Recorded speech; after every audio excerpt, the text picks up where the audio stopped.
All right, let's get it going. What's up, everybody? For Undeniably Raw, it's your boy John coming to you with another Undeniably Rawcast, which is our video series where we talk to inspirational and interesting people throughout the spheres of fitness, active lifestyle, and athletics. Today, I'm so appreciative and honored to be speaking with a former Division I baseball standout at the University of Buffalo and former professional baseball player in the Toronto Blue Jays organization. That is Mr. Nick Sinay. Nick, thank you so much for being with me today. And what's going on in your world today? Yeah, absolutely, John. Thanks for having me, connect with you guys and get on here and talk a little bit about, baseball and kind of the career leading up, what it takes to get to the next level. And I really appreciate you having me on here. Hey, pleasure's all mine, man. And all the viewers as well. I'm sure a lot of people will benefit from hearing your story. I kind of want to start off with the funny story of how we met, how we actually got to know each other. So we're going back to, I think you said it was 2014. I can't believe it's been that long. But so I was a student at the University of Georgia at the time, and there was, UGA was hosting a regular season baseball tournament. They invited 3 teams for a weekend tournament. So UGA was playing in it themselves. Then you had, I believe it was North Florida, Western Carolina, and the University of Buffalo. So on a Friday afternoon, me being a college student, I didn't have a job to be at or anything. I just kind of want to go out to the ball field and see what was going on. So, like I said, 1 p.m. on Friday, we got Buffalo playing, I believe that night was Western Carolina. So, not that people don't care about those teams, because they definitely do have good fan bases, but in Athens, Georgia, you couldn't get too much further away on the East Coast than Buffalo. So, there's like nobody in the stadium, right? And I know Nick remembers this all well. So me and my cousin are standing out in the free outfield seating at UGA, and there's like 10 people in the whole place. And we thought it'd be fun to just absolutely heckle the crap out of the right fielders for both teams. I don't think the other guy, Western Carolina, like I said, I think it was, he didn't really react much, but Buffalo right fielder, he was having a good time with us, kind of chirping back a little bit. And if he made a play, might flash the glove up at us and say, you like that? Well, ends up we have such a good time going back and forth. The conversation got a little bit more, less antagonistic. We just start, again, there's like 10 people in here, so we can hear everything. And we just start talking about stuff. And we liked the guy so much. He was such a nice dude. We ended up coming back out the rest of the weekend, watch Buffalo play North Florida, and we're rooting for the guy. And as you can imagine, that guy is Mr. Nick Sinay. So I found him on social media. And over the past several years now, we followed each other and kept up with what each other was doing throughout, which I ended up playing football the next year at Georgia. And then, of course, Nick had a couple years to go at Buffalo. So pretty funny how this all came to be. But, Nick, I got a lot of respect for you and all that you've been able to accomplish. And I kind of want to go back to your childhood now and talk a little bit about, the journey all the way up from the start to the great heights that you were able to reach. So where are you from, Nick? And kind of how old were you when you got started in sports, and was baseball your only sport? Yeah, so I'm from Syracuse, New York. I'm 28 right now. Going back to, the Little League, trying to, swing the bat, get into baseball as young as possible. My dad was a big baseball player. He played baseball and football in high school.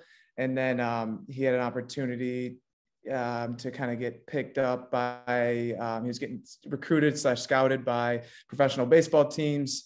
He, out of high school, one winter, I think it was his junior year, he ended up, he was going skiing, dislocated his shoulder and kind of messed up his whole baseball career because his shoulder never ended up getting the kind of the same, getting back to the same. And so that kind of carried over as far as me growing up, being around baseball. I'm from a small town outside of Syracuse. It's called Marcellus. I graduated with about 135 people. I grew up on a horse farm. I was, cleaning out the horse stalls, letting them out at a young age, just working around the farm, helping out my parents and playing baseball, basketball, soccer, growing up as a little boy. And I guess my, when I really started getting into baseball was, I think, 4 years old.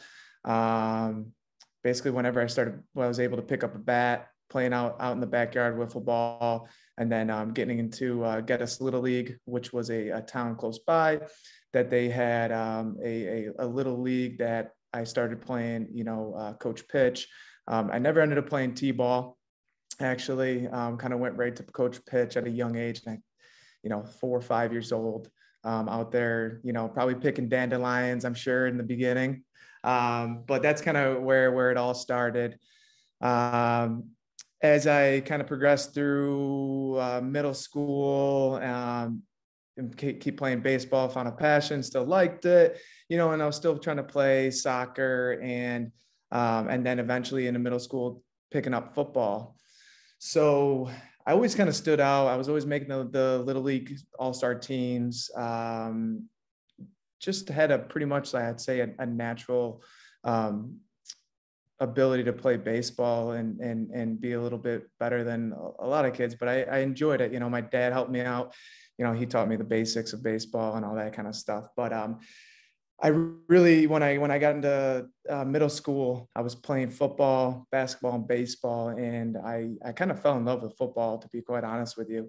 I was a little bit stronger and faster than the other kids, and I was kind of running kids over, and I found that would to be fun. So my 8th grade year, and this is the kind of little background of the whole career of like going from like the lowest low to and then transitioning into the highest high as my career continued. I ended up in my 8th grade year, ended up fracturing my L5 bone in my lower back. I played football and then right into basketball without any rest. And I remember vividly that I was at a tournament, went up for a layup, came down wrong, and I basically crumbled when I landed and hit the gym floor.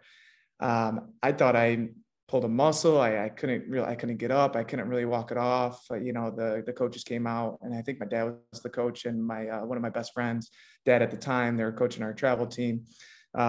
They came out, helped me off the field.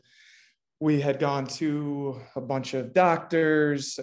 Went take a look at what the doctor's like. It's a pulled muscle.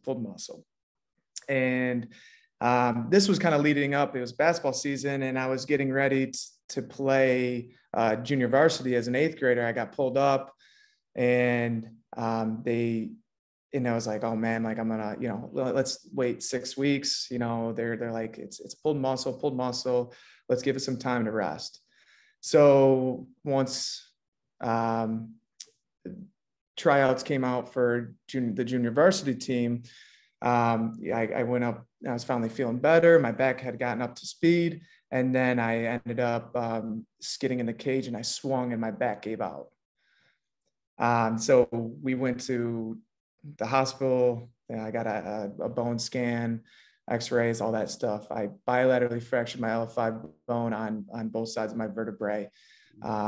And that's kind of when the, kind of tables had turned. It was something a little bit more serious than just a pulled muscle. Mm-hmm. Yeah, to say the least.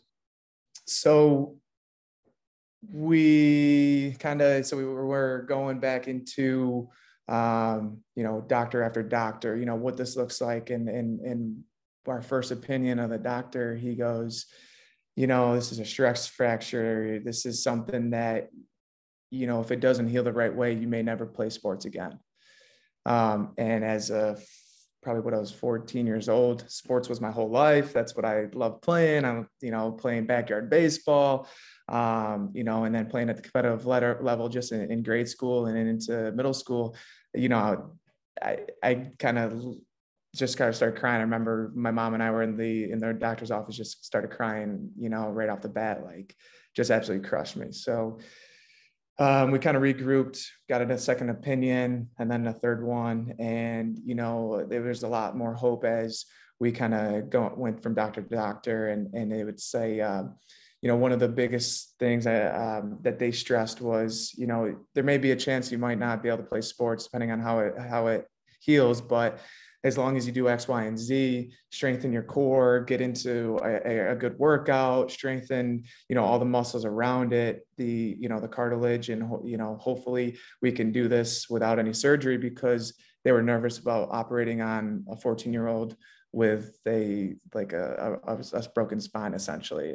And you never, that's kind of the last resort. So that was kind of, real crushing. And that's kind of how my whole career, lifting, training, playing baseball to get to the next level, really kind of started out. Yeah. That's so high school, though, you did obviously get to play again, and you continued playing in high school. Did you just stick with baseball at that point, or were you playing other sports as well in high school? Yeah. So after I got back healthy, I think it was I want to say it was a good 4 months off of playing any sports.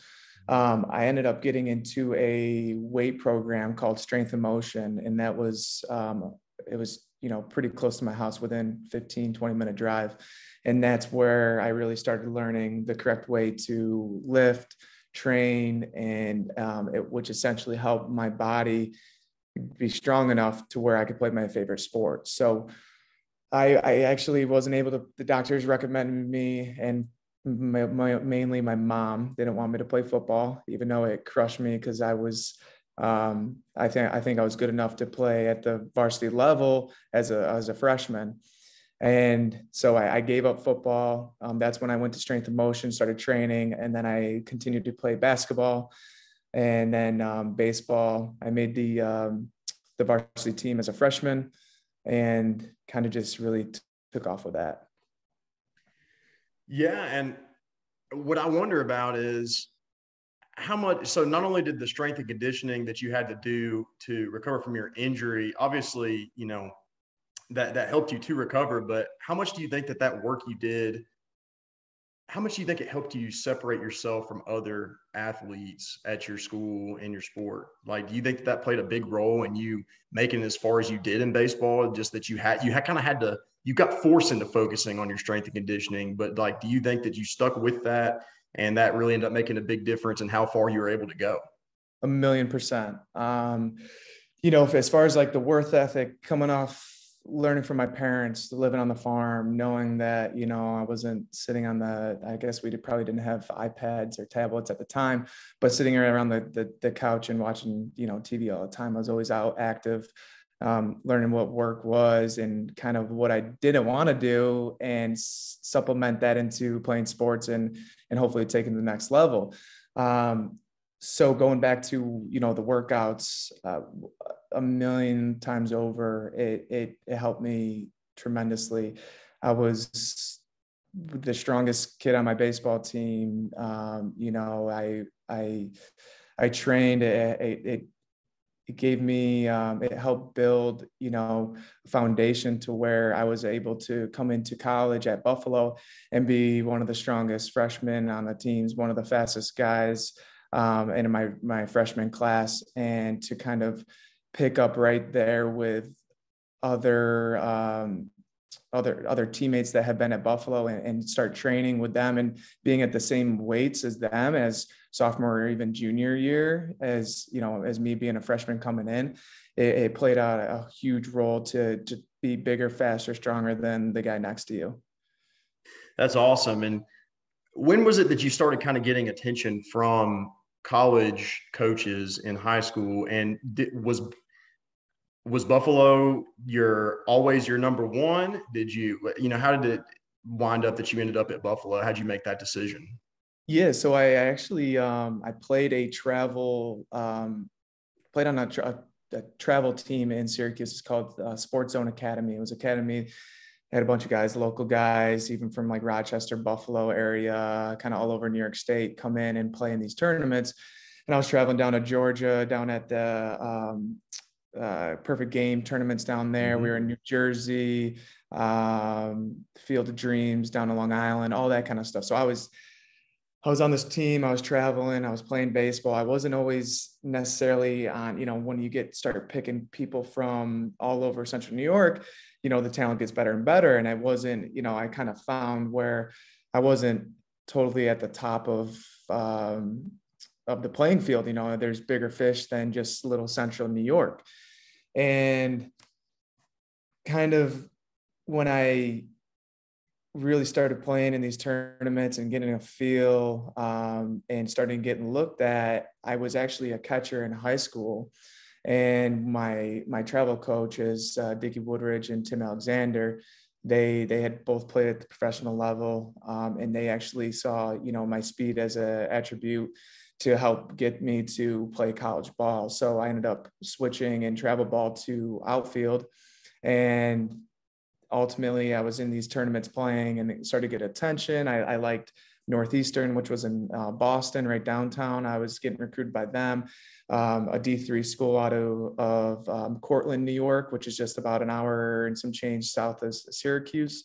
Buffalo was on the radar, and they kind of came out of nowhere, where I was kind of doing a little bit more to get into Northeastern. I went and visited that school. I loved it. Air Force came into the picture. They wanted me to come out there. And, you know, I didn't know if I wanted to get into that whole service thing. And I was just kind of weighing out all my options. And as I was trying to get into Northeastern and keep my grade, do the SATs again and kind of get on that level, Buffalo hit me with an offer that was great. It was, you know, relatively close to school. They had a D1 baseball program. It seemed like they were really trying to build it up. And I ended up committing to Buffalo on a pretty good scholarship, and kind of went with them. And it was honestly probably the best decision that I could have made, and be able to kind of play right off the bat instead of maybe going to a bigger school, or do a walk-on a D1 team and maybe play my junior year or something like that. That was my biggest thing, was be able to kind of play right off the bat and earn a spot. Well, obviously you were very deserving of playing at the level that you played at. I mean, I was looking back. I remember this at the time, actually, but I was looking back at some of your accomplishments at Buffalo. You know, at one point, I know you were leading the nation, all of Division I baseball in stolen bases. I know you set the school record for both the individual season stolen bases as well as the career stolen bases for the University of Buffalo, which is incredible. And, you know, you kind of already touched on your speed. And I was always wondering, you know, are you just that fast? Did you have a great were you good at looking at the pitcher's movement? What was it that made you so incredible at stealing bases? Yeah, so I've always been pretty fast. You know, out of like in high school, I was the fastest guy on the team, but it wasn't, you know, anything where, you know, you had like it. I guess it stood out a little bit, but there was definitely a lot more room for improvement. I guess that's what my point was. So Buffalo had and this is kind of where my speed got to the next level and why I was able to be so successful. Our training at Buffalo, with Nate Harvey in the gym, he was our baseball weight trainer, and we were there Tuesday, Thursday, Saturday mornings, and then during the other days, it was kind of our option to get in there and lift. And I was probably in the gym training for probably a good 5-6 days a week, getting in there, getting after it, doing accessory days. And so our program was just built to get bigger, faster, and stronger. And honestly, between squatting 515 pounds to deadlifting almost, 600 pounds, bench, my highest bench was 365 pounds. It has a 180 and I think my top end weight was like 193. It was insane. It was the best atmosphere to get in there. We had 6 a.m. lifts. You know, we were dragging ass because, you know, just us being college kids going out, having fun, whatever that may be, staying up late. But when we got in the atmosphere in that gym, it created a something inside me that it was just freaking sick, man. Just getting after it with the boys, crushing as much weight, and then seeing it translate into on the field and being successful to practicing, watching the the feet of the pitchers, what to look for, patterns. There's a lot more that goes into, and then just turning and putting your head down and swiping a bag. But that was honestly probably the main reason why I was able to steal a lot of bases was my speed, and then little techniques that I looked for and kind of just kept working on as my career progressed. At some point, did the coaches just give you the green light to whenever you thought you could do it, they just let you do it? Yeah. So my coach, Torgowski at UB, we had a great relationship stealing. He basically, I'd probably say 95% of the time, I had the green light. There was some times where we wouldn't, risk it if our four hitter was up and, it was a certain situation in the ball game, but I really don't remember many times where he gave me a red light, a 3-0 pitch, most likely, where I was like still wanted to get that bag and, get in scoring position. But it was a freaking blast, man. Just swiping them, going head first. And, one of my, when I broke the record, I remember we were in Bowling Green, Kentucky playing them, and it was one of the last weekends of the regular season MAC play, and I led off the game. It was my junior year, and I led off, and I go up to the first inning, top of the first, and the catcher's sitting back there, and he goes, "Yeah, you're not gonna break the record on me. I can tell you that much." And I'm like, "Oh, all right, here we go. We're getting right into it. I love it, And I was like, "All right, buddy, we'll see." And then I think that weekend I had 4 bags, broke the record, and I didn't do much chirping back to the kid. I probably said a couple words, but I kind of let him just internally eat it because he knew that I had a certain number to get, and I ended up getting it on him. There you go. So I'm curious, what 60 time, and then also, have you ever run a 40? Like, I know you didn't play football in high school, unfortunately, because of your injuries. But what about 60, and what about 40?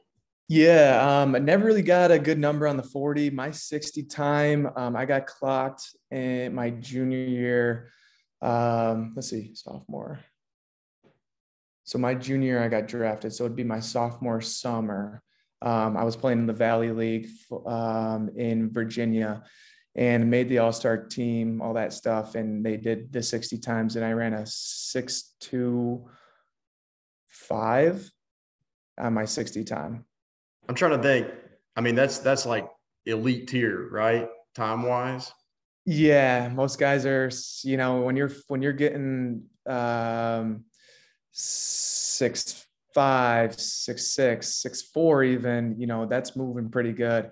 I kind of took it a whole nother level at that all-star game, and that's when I really started turning some heads, where not only was I stealing bases, but I just ran a 6'2" and some change in front of 7, 8, 10 scouts right in front of them, and I had a huge summer that summer, and playing for the Front Royal Cardinals. Must be nice, man. Speed was never something that I had much of, but I was able to do other things well enough to be able to continue to play sports for a while. But yeah, that's really impressive, man. Very good stuff. But you also, not only were you fast, you could also really hit the ball. 2015, you're batting 326, I think is what I saw at the end of the season. Not bad at all. You were named the all-conference team. And then, of course, you got selected by the Toronto Blue Jays, 22nd round. Was that something you were expecting? Did you expect to get drafted? Had you been talking to people, or did that come as a surprise? What was that like when you finally found out that you were going to the professional level? Yeah, so I my junior, after that Valley year, going into my junior year, I had a couple agents kind of reach out to me. So I was kind of talking, and I knew I was on the radars. I was filling out some sheets for Seattle, the Yankees, the Reds. I don't even think I filled out one for the Blue Jays. There was 6 or 7 teams where I was filling out some information for, and ended up getting an agent. And then, as the season kind of kept coming, off season into the season, there were scouts at all our games. You know, they'd be clocking me, they'd be watching me. You know, all my buddies were like, "Hey, man, like, there's definitely some scouts for you here," and for other people as well too. You know, we had a couple guys from our class that were getting looked at as well too. But that's kind of when I really knew, after my sophomore summer into my junior year, getting an agent. And it was something where I talked to my agent. We started, as the season kind of progressed, going through it. He's like, "Hey, man, I think you got a really good chance of getting picked up. I think could see you kind of going in, you know, this area." And I ended up committing to play in the not the Cape Cod, but the New England League, my junior. And that's when, you know, a lot of the talk came, what round I might be going in and so on. And I only stayed there in New England for 2 weeks, to where my family came down to my host family's house, and we were watching the draft and all that kind of stuff, and kind of leading up. So I was hoping I had an opportunity to get drafted, and definitely wasn't a said done deal to where, you know, hey, I'm going to go in the top 5 rounds, because that was never an option for me. But, you know, maybe somewhere midway through the draft, and as the draft kind of started to get going, it started getting a little later, you know, I started sweating, and my agent's like, "It's going to happen. I got a good feeling about it." And then the Blue Jays picked me up in the 22nd round. I got that phone call from the Jays, and it was incredible. Pretty great feeling, huh? Yeah.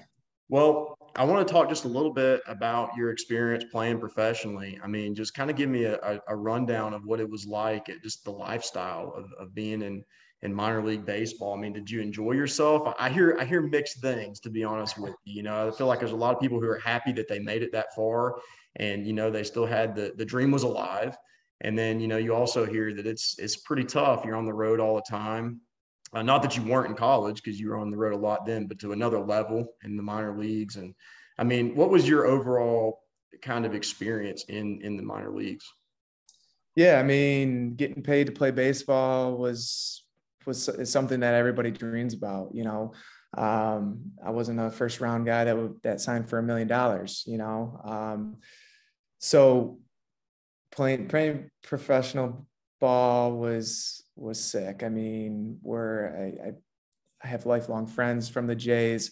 It was, you know, you get people from all over the country, all over the freaking world. Half your team barely speaks English. You're coming from a small, you know, a college into this conference where you're one of the top players, and you get in a pool of people from all over the world, and you're, you know, unless you're one of their top guys, you're essentially a number in the business of baseball. You know, and just have an opportunity to be there and see what I could do and perform. And but yeah, you're right. As far as like the lifestyle, you know, you're playing 3-game sets. After, you know, you finish up at 11 o'clock, you pack the truck or the buses up, and you head to another city. Then you get in there at like 4 o'clock in the morning. You get a couple hours of sleep, and then you head to the ballpark in the afternoon. And it's just, you know, it's just eat, sleep, and play baseball. I remember when I was in Lansing, Michigan, with the Lugnuts, we had at one point, you know, we were only making, I think, $1,300 or $1,300 a month. And we still had to pay for our housing. So I think we had, at one point, we had 5 of us guys in a 2-bedroom apartment. You know, it was a blast, you know, sleeping next to our buddies that we became friends with, learning, you know, they're from South Dakota or Arkansas. And, you know, it was more of like, you know, guys getting together and like kind of doing this thing. But, you know, when you're in the outfield and you're shagging fly balls, you're working on your skills, you know, you don't know the guy right behind you is going to try, you know, is going to try and take your spot. So It was a very cutthroat, you know, it's a business. If you're not performing, you're not playing, or your opportunities are going to get limited. But to have an experience to play with the best and to continue to keep working on it and working at it and playing in front of crowds and people that love baseball. And it's such a cool experience. It was, you know, something that I always dreamed of. And, you know, I wanted to make it to the big leagues, and, you know, I fell a little bit short, but definitely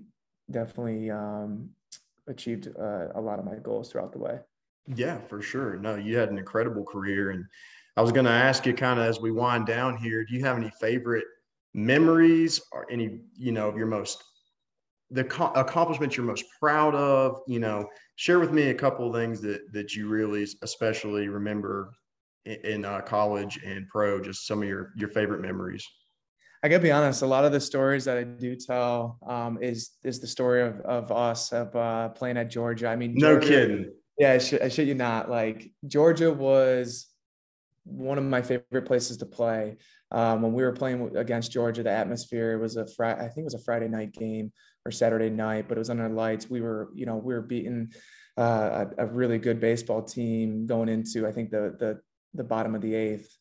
And you guys heckling us, getting, just being relentless and us having a good time, and it be, more of a fun thing going back and forth. I still tell people that, we still follow each other on Instagram and stuff, and people thought that was really cool. I guess more of my personal achievements, there's not really one. I mean, obviously getting drafted, that was my number one biggest memory that I always carry throughout, breaking records, stealing bases, stuff like that. That was a blast. But probably honestly getting that phone call when I'm sitting there, just hopeful for an opportunity that I didn't have to stay. I didn't have to stay in Massachusetts and keep playing college ball. But getting that phone call was something I'll never forget for the rest of my life, and being able to go play with my buddies and start a new chapter with the Blue Jays. I guess another another memory to flip over to professional baseball was when I had broke a Midwest League record for the most amount of hit by pitches in a single season.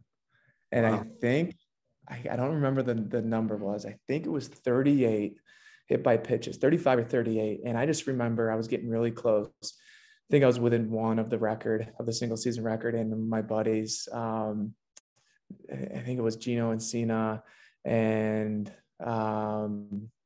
maybe Nick Hartman, but they're like, come on, Sinay, you got it. Just, you got one more. You got to get hit. You got to get hit. And I'm like, geez, yeah, it's easy for you guys to say. You guys aren't the ones that's getting beamed every freaking game. But, right. I kind of was in pro ball. It was one of those things where, maybe it hurt me a little bit, but I was getting on base. Anytime I had an opportunity to get on base and swipe bags, that's what I loved doing was stealing bases. And, I had a 400 and 480 on base percentage or something crazy like that, that I was just always on base, always kind of being like the ear in their fly. And, one of the things was, that kind of got me out of the game was my hitting ability was a little bit inconsistent, and I had slumped pretty hard my last season with the Jays, and that kind of where I think that's where I really ended. Saw my career kind of come into a close a little bit, and that's something where I wish I didn't change a couple of things. I wish I didn't listen to a couple of people, and I wish I just kind of stood to my approach and what I was working on, instead of, getting caught up in the moment and being like, I got to do this. Cause I had the best spring training coming off. I made a team that I wasn't supposed to be making. I hit a couple home runs right off the season. I was hitting squaring balls up, and something changed, and I couldn't quite get back to where I was. And it was just a long grinded season where, I had to find ways to still get on base and still steal back. So that was what I did, the best. Mm-hmm. Well, baseball, you've kind of transitioned from that into real estate now. Yeah. It's not like you are not doing great things right now. I mean, from what I understand, you're having a very successful real estate career so far, and recently married, as you were telling me. So it sounds like life is going pretty well for you. And the last thing I'll ask you here today is, how have all of those experiences that you had from your injury that you had in 8th grade, through your high school career and college, all the way through the pros. How has playing the game of baseball shaped you into the worker that you are today, into the husband that you are today, just the man that you are today? I mean, a lot. A lot. I mean, baseball has taught me so many life lessons, taught me, the ups and downs in a game of baseball. And not only that, but in life, and to never kind of give up, never lose sight of what's in front of you, your dreams, work ethic, grinding it out. Life isn't always easy. Real estate was not easy when I got into it. Having that motivation behind you, light at the end of the tunnel, grind factor instilled inside of you. And I remember Danny Jansen, he's a catcher for the Jays. We were at spring training and I was up to the plate and he's like, dude, you're a freaking grinder, man. I love it. You're grinding these at bats out. You're just a grinder, coming up from the North Country, just, up north. And, I'm thankful that I've been able to have an opportunity playing baseball, learn the game, and just learn so much from a sport that I had no idea I could learn so much about life and about everything, honestly. Well, Nick, I really appreciate you taking a few minutes today to kind of share your story. I know a lot of people are going to be really inspired to hear it. I know I am personally, and I'm glad that things are going so well for you even today. But yeah, I really appreciate your time and hopefully catch up with you soon. But for everybody out there watching, thank you for tuning into this Undeniably Rawcast. Be sure to leave a like and subscribe. And with that, we're out. Thanks, John.